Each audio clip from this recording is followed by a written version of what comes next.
A new world order can emerge, a new era, freer from the threat of terror, stronger in the pursuit of justice, and more secure in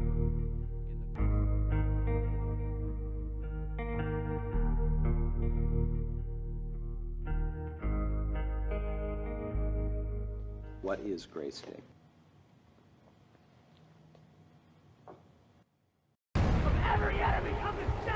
Gray State is less a movie than it is a warning.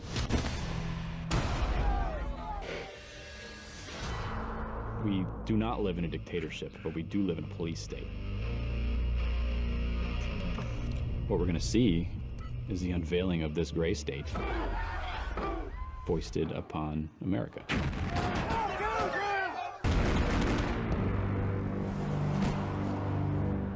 Americans believe that they can't do anything.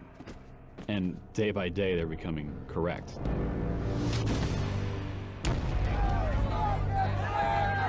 It's a game of numbers, and we're losing. And today, that new world is struggling to be born. A world quite different from the one we've known. A world where the rule of law supplants.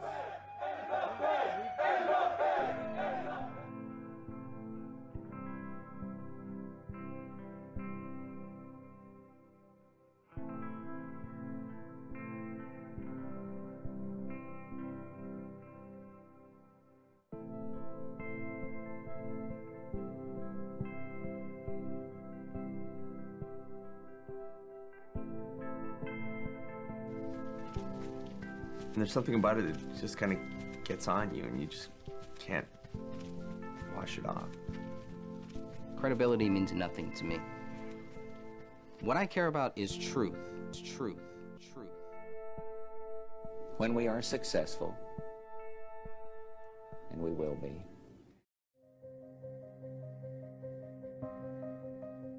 Somebody didn't want the gray state investigated, explored, and unveiled. That's why David Crowley is dead. He was the writer and director of one of the most controversial movies in modern history. And somebody didn't want him to produce it. What was so threatening about David Crowley and the gray state concept? Like Gray State, many Hollywood films have depicted apocalyptic themes and end-of-the-world scenarios.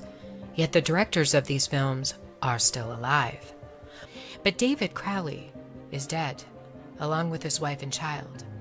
They were killed before the production could be completed. What was so dangerous about Gray State? David Crowley claimed that his movie was based on real events. So the Gray State is essentially an artistic representation of real aspects put into a fictional format. Once you open your eyes and start looking at all these trends like RFID, like martial law, like FEMA, like executive orders, you have to act within your own capacity to sort of, talk about this. A lot of people filter that into the political realm. A lot of people do other things like grassroots style. I mean, I'm a filmmaker, Danny's an actor. Anyone knows that Hollywood has not approached this topic so directly before. That's what makes Gray State so compelling. It's that different. Definitely the trailer is our best efforts to kind of show this world and expose these very real issues that exist in our world today. David claims that Hollywood has never dealt with topics like RFID, internment camps in America, and detention. Instead, they have produced propaganda in place of real issues. When Hollywood does discuss internment and detention, it's almost always about World War II and the Holocaust.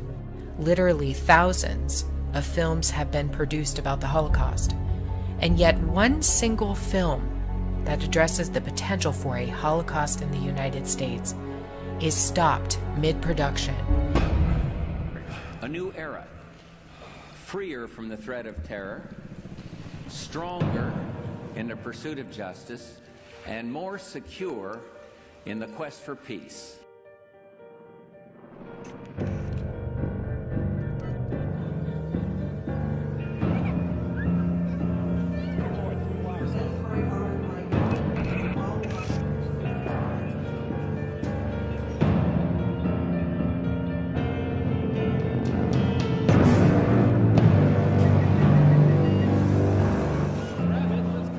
Transaction approved.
primary enemy of the state!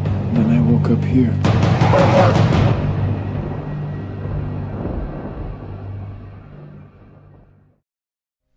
David knew a secret, and he left it inside of the trailer for Gray State, in plain sight. David Crowley used the Illuminati's favorite game against the notorious Cabal. It's a game they've played with the human race for years. They provide clues about the future to toy with us. They did it with 9/11. They've done it with other major catastrophes. It's called predictive programming. What was David's hidden message inside the Gray State? And could it be the reason for his death?